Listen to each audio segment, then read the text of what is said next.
This happened to me on a walk I took about 3 weeks ago. It was a snowy Saturday morning. A blanket of fresh snow covered the ground, and, as usual, I decided to take a short hike through the woods.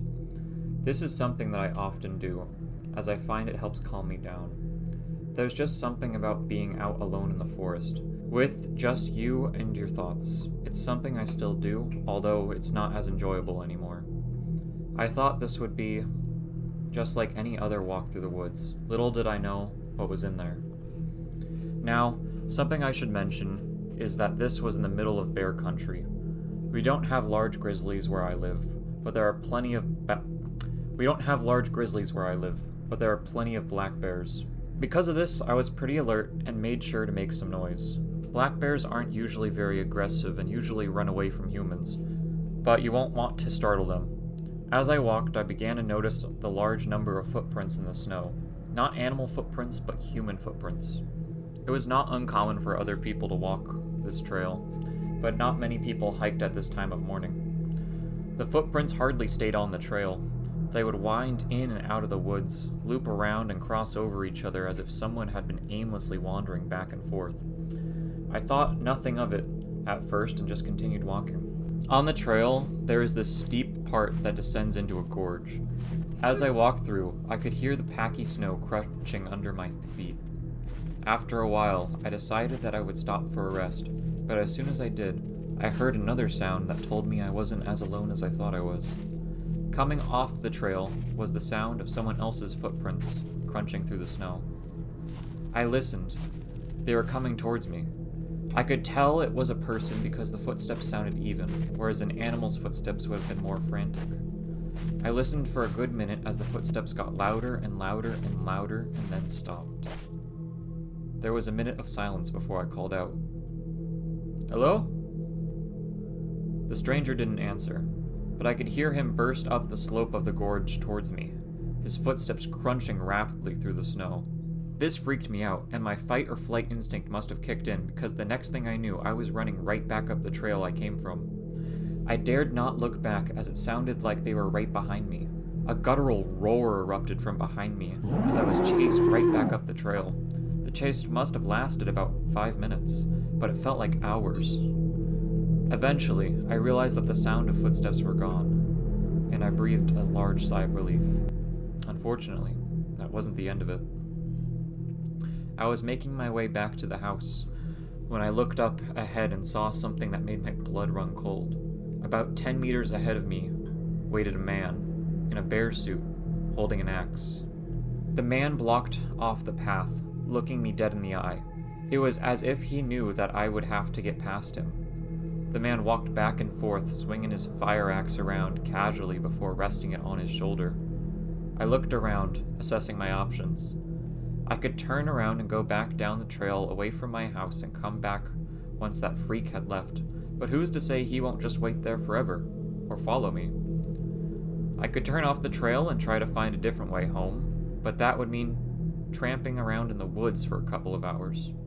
I gulped as I realized my only option was to try to sneak past the bear man. I slowly wandered towards the man, watching as the man stared me down, not moving. My whole body tensed up as I got closer to him. Suddenly, the man swung his fire axe towards me, missing by just an inch. I bolted away from him. The bear man, sensing that I was getting away, grabbed my ankle.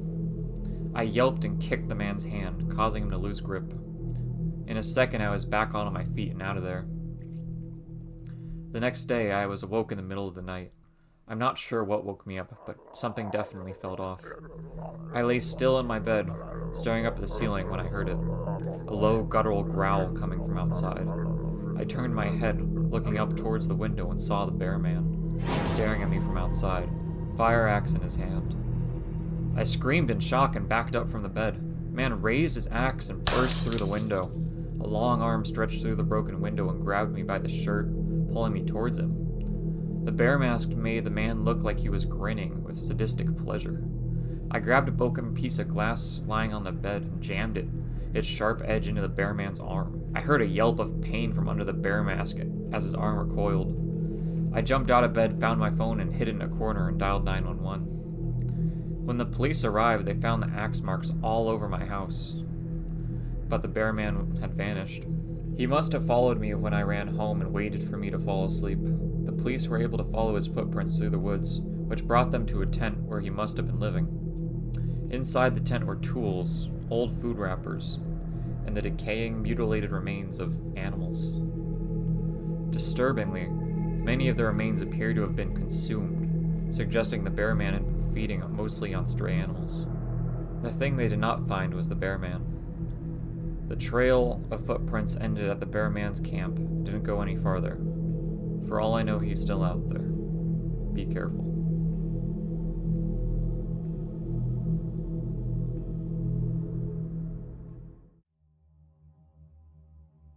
I work at a funeral home in a small town on the Washington coast called Gravesend, and I can't keep it to myself anymore.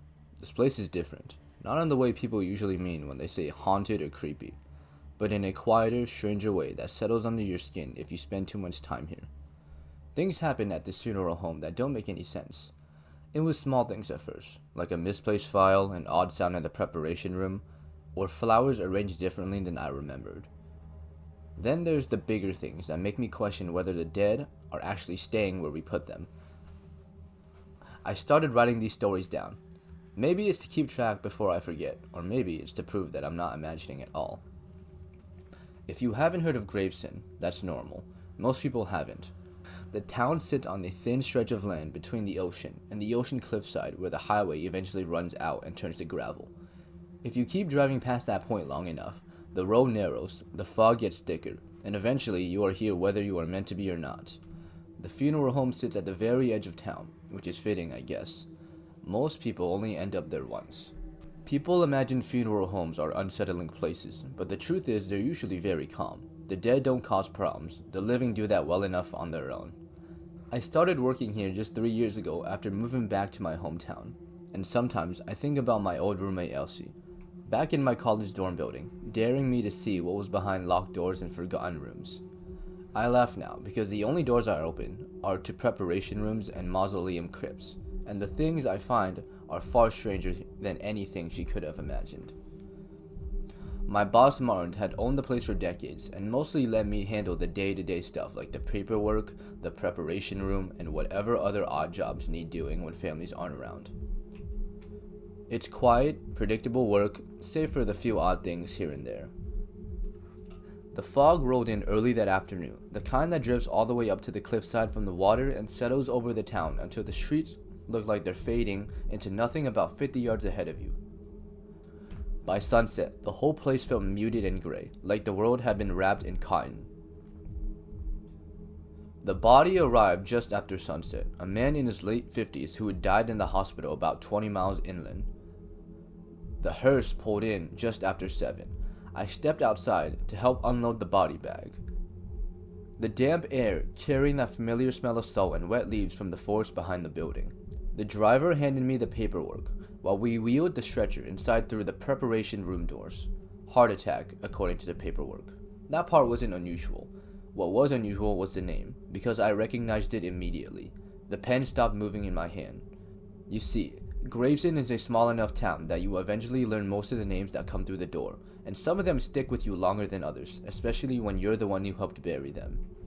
The man's name was Daniel Crow, and just last year I stood beside the grave when Daniel was lowered into the ground.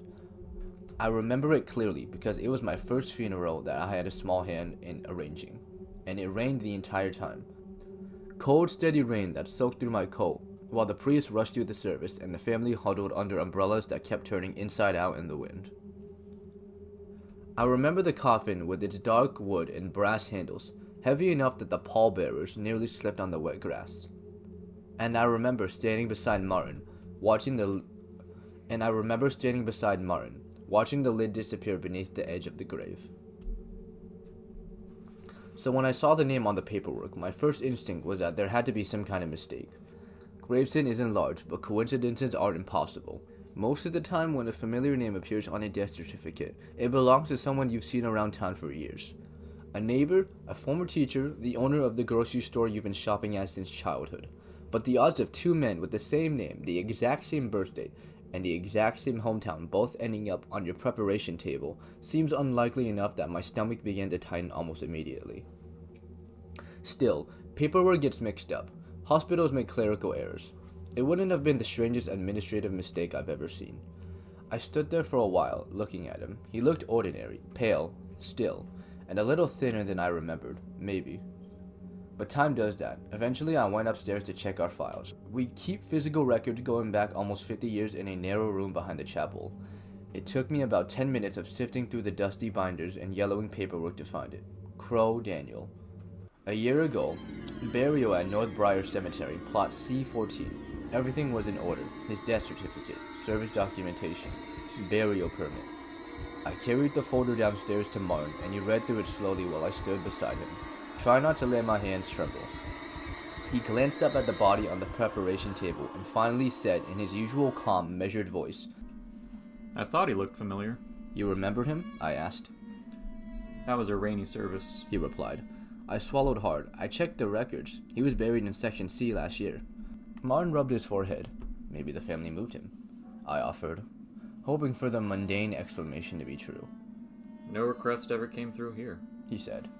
We went through with the viewing as scheduled. The family didn't seem to notice anything out of the ordinary, though I caught myself glancing at the urns and caskets as if one might suddenly vanish before my eyes. And when the burial came, the rain had started again, heavy and gray. The grave chosen for Daniel Crow lay in Section C, and I instinctively knew where his original grave was, only 20 feet away. My heart thudded as we approached, the fresh soil dark against the green grass. The headstone from a year ago stood silently, granite slick with water, and the engraving was exactly as I remembered, Daniel Crow. I tried not to focus on it, on the fact that it looked untouched, exactly as it had been when we first buried him. The pallbearers lowered the coffin into the new grave while the priest murmured the short service, and I felt an irrational sense of wrongness settle over me, like watching a duplicate layer of reality overlap the one I had accepted. After the family left, when the fog had thickened and the cemetery gates had closed, Martin suggested we check the original grave. I followed him through the mist, the path barely visible, the trees looming overhead. Digging was slow work, the soil soft but tangled with roots and stones.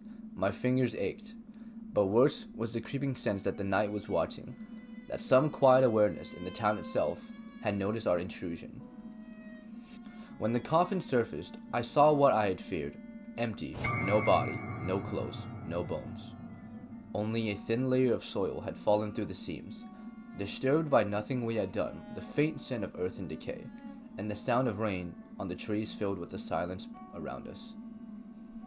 Martin leaned on his shovel and let the lid fall back into place. Neither of us spoke for a long time. Finally, he looked toward the freshly dug up grave, then to the fresh grave from earlier in the day and mumbled, Well, I suppose we'll find out soon enough. I shivered wet and cold, thinking not just about the body, but of everything I'd come to notice about Grenzen in the years since returning. The fog that settles over town and seems to hide more than just the ocean off the cliffside. The quiet insistence of the town that some things remain undisturbed. The subtle way residents always seem to know more than what they say. Find out what? I asked. Martin's gaze lingered on the new grave. Whether he plans on staying put this time, he said. I stood there, feeling the weight of it. The creeping certainty that Gravesend has rules, and when you follow them perfectly, the dead might still have their own plans. And I thought back briefly of Elsie at my old college apartment, and how she used to dare me to explore abandoned places with her. Somehow, being here in the fog, surrounded by graves, I realized Gravesend itself was the kind of place even she wouldn't have dared to enter. I don't know what's happening here, or why some of the dead don't stay buried, but I do know that I can't ignore it anymore. Every day the funeral home brings something new. Something that doesn't fit with what we understand about death and burial. I'm just trying to make sense of what's happening here in Gravesend, and maybe writing it down will keep me safe, or at least sane. Either way, I'll keep writing down my stories and sharing the strange things that happen behind the closed doors of this funeral home at the edge of the world.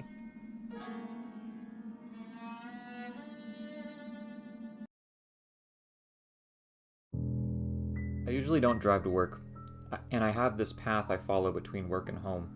Honestly, it's quite the scenery. I usually pass the park and glance at the same few people there almost every week, along with some forest with its own path leading down near a river. It rarely gets tiring every time. I'd take night shifts as a security guard at an art museum. filled with all sorts of sensitive things, which makes my job very important, as to make sure people don't get away with destroying expensive art. It doesn't pay a whole lot, but I got the job because of the atmosphere, the feeling of relaxing and listening to the sounds of fans from my computer, or the rain from outside, just gave me positive vibes.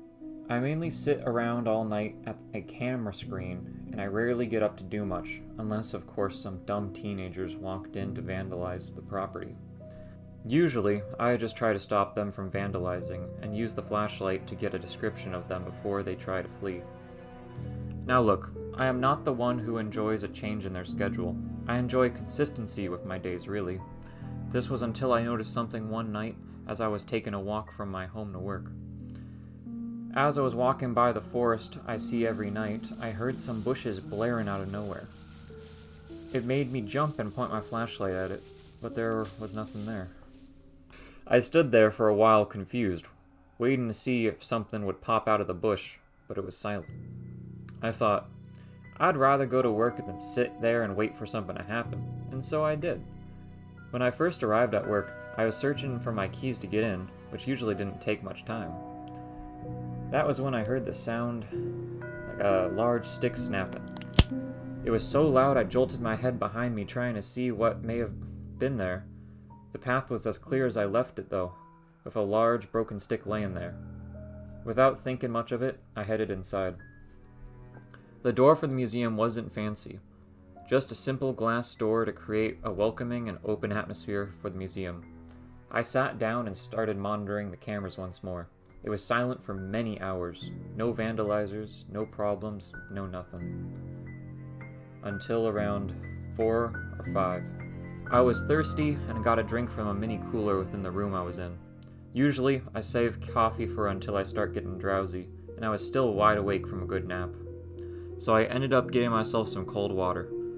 I then heard an immediate, almost ironic glass shattering noise coming from the camera system. I turned around and saw that it was once again a bunch of dumb teenagers that broke in and were preparing some spray paint. Already being annoyed from the teenagers breaking in, I walked down from my office towards the entrance. Then, out of nowhere, I heard something happen to those teenagers. I can still perfectly describe it piece by piece. It was so disturbing. I would remember it through severe dementia. First, it sounded like one of the teenagers yelled, and a loud screeching sound coming from the general area, which sounded nearly non-human. I heard many screams that seemed to silence one by one as I approached. I ran near the entrance and peeked out from a corner to see what was left of the aftermath that happened. It took me around 10 to 15 seconds to get there, but it sounded like it had already been over for about 5 seconds. There was the entrance that had been shattered by a large rock, and nothing else. I was left stunned in place for what felt like a minute. I felt my hands tremble, and my mind began to race. What happened, I thought to myself as I wiped some sweat from my head. I knew the alarm from the glass breaking already contacted the police. Though I meant to stand near the entrance, I'd rather go back than towards whatever the hell I'd just heard. I went back to my office, locked the door, and waited for the police officers to arrive. I explained as much as I knew it and handed over the recording to the officers. They left and went to figure out what happened. When I was walking from work back home, I heard the same exact bush make the same exact loud noise. That time, I was suspicious, curious even, but I knew better than to approach it. I turned back to get back on track. The moment I turned around to start walking, I heard something whisper, quietly at first, and I didn't hear what it said. I turned back to the bushes in curiosity, and what I saw made my skin crawl. I saw what appeared to be a face, but either the lighting was making it appear so, or it had hollowed eye sockets. When I saw what I just described, I didn't know what to do. That was until I heard it repeat what it said. It said it louder and appearingly aggressive. This time, I heard what it said, and my heart sunk more than my eyes opened. It whispered my name. I ran as much as I could. I never turned back. It was like all my body senses went away, and the only thing I felt was fear of letting whatever the hell that thing is catch up. When I arrived home, I locked my door and every other door and window in my house and stood there. My mind was in chaos. Was I hallucinating? Did I really need that coffee? I didn't know what to do or say, so I just sat there in fear. That morning, I was woken up in a cold sweat by a sudden knock on the door, and heard the police call out. I knew it was for what happened last night, as they always come over to get more details. Usually, they have a disappointed look on their face with the typical, "We need to know what happened with those dumb kids," or "What did you hear them say here?" I opened the door, and the officers seemed petrified. Their hands were trembling, and they were struggling to speak until I asked what was going on. The officers sat there and told me this. Look, I want to start off now with saying, we don't know who all of the teenagers were. One was identified with the fingerprints left on the rock, but that was it. I don't know what to say. Something grabbed them. It wasn't an animal. They then informed me I didn't need to do anything else. No review, no anything. They just turned around and left. I haven't had much happen since, but never had I ever been more afraid of walking. I have driven from home to work since, and whenever I do hear that glass break, it instead scares me. I don't know what took those kids, but what I didn't like most of all was how it knew who I was. It knew my name, and to think this job was going to be peaceful. It became the most horrifying job to be at, knowing that at any time, that thing could come back for me. What haunts me more than anything is the fact that it could have been stalking me at the beginning. I just happened to notice it then. What if it doesn't want to hurt me, or is waiting for the perfect time to strike? What if the only thing keeping me alive is the fact I sleep during the day rather than sleeping during the night, where it can strike unknowingly? To this day, the thought of what that thing could have been, it's haunting me. I have started hearing scratching on my window before I go out, just to see the window isn't even scratched when I look, or even hear something whisper silently from the forest, just for it to go silent by the time I look for it. I started closing the blinds on my windows and keeping my car windows up. I even made my car doors locked just in case it tried to open it when I stopped. I wish that this had never happened. I wish I could still walk to the park peacefully without the constant fear of something staring at me. Sometimes I would see animals and wonder if it was really an animal, or whatever the hell this thing was, acting like an animal. I know it sounds crazy, but I'd rather have an image of what it really was than to look for it and see nothing there to begin with.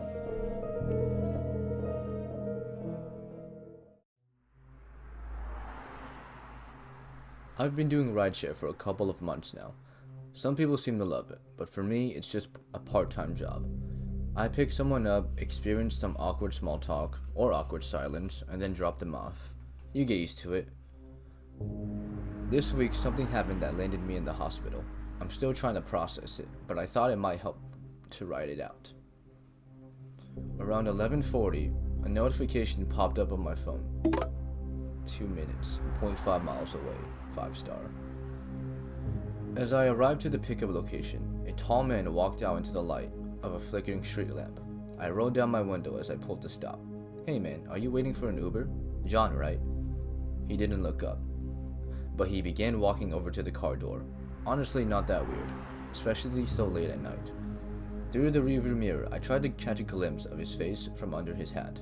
Human instinct, I guess, but saw nothing.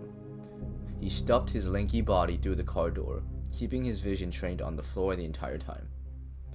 I decided not to press him and swiped the start trip on my app. He was going to the public park around 5 minutes away.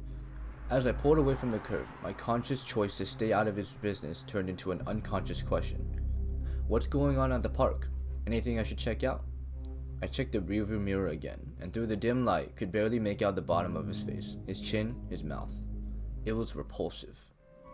Through his scruffy beard, a thick orange fluid was leaking from his gaping mouth, filtering through crooked yellow teeth that jutted out at every possible angle.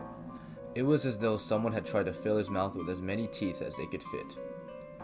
His face was covered in a number of weeping red wounds, almost as though someone had been clawing at his face. He seemed to realize I was looking at him. I tore my eyes away from the backseat and back onto the road. We were swerving to the side of the street. It was a wonder that I hadn't driven into anything. I tried to rapidly adjust the car, but the sound of him moving around in the backseat made it hard to focus. A hand grabbed a chunk of my hair and started pulling it into the back seat. My head was slammed into the headrest, causing the car to veer again suddenly. The passenger was thrown against the side of the car with a heavy crunching sound. I tried to regain control of the car yet again, scanning for a place to pull over without getting run over. A sound began to reverberate through the car. Hands clawing at the seats, trying to regain their position. But so did something else. Something horrible, rasping and scraping coming from the man. Quiet but getting louder with every passing second. He was squeezing out a grotesque, syrupy laugh that seemed to be fighting to get through that orange liquid spraying from his mouth. My chest felt tight, like it was trying to contain the force of the scream I hadn't yet screamed. I went for the car door, but he grabbed my arm and tried to pull me back as hard as he could. I reached across my body to fumble for the mace I kept inside the glove compartment. His laughter filled the entire car, echoing around the interior, filling my mind with visions of what he might do if I didn't get out of the car right now. Then it stopped. He slammed his hands on my shoulder, holding me in place. The scream wailing in my chest broke through. "Let me go! What are you doing? Why are you doing this?" I flailed my arms trying to break free from his grip, but his grip only tightened. His face was pressed against mine now, the wetness of my tear-streaked face mixing with that sticky liquid that covered his. He knew that he had me right where he wanted me. He spoke for the first time directly into my ears, a quiet, hungry whisper, crackling and bubbling with every syllable that seemed to be forcing out. "Where are you going? I need you." He bit down on my shoulder, tearing the flesh and shooting alternating waves of pain and fear throughout my body. With what little energy I still had, I slammed on the gas pedal, sending the car jolting forward. We flew across the street and crashed through the wall of a convenience store. The airbags exploded into my face, and my consciousness began to fade out. In my last moments of awareness, I heard a gasping noise coming from the backseat, the door opening, and a large mass tumbling out of the car. I came to a few moments later, being pulled from the car by a woman in a green uniform. Her face was pale and sweaty. Oh my god, are you okay? Who the hell was that guy? I tried to respond, but my mouth felt like it was full of glue, and my words came out half-formed. An ambulance showed up a few long moments later, and brought me to the hospital where I had been recovering over the past 2 days. The doctors say it's a miracle I wasn't more injured in the crash, but there's one thing that keeps bothering me. My saliva is orange.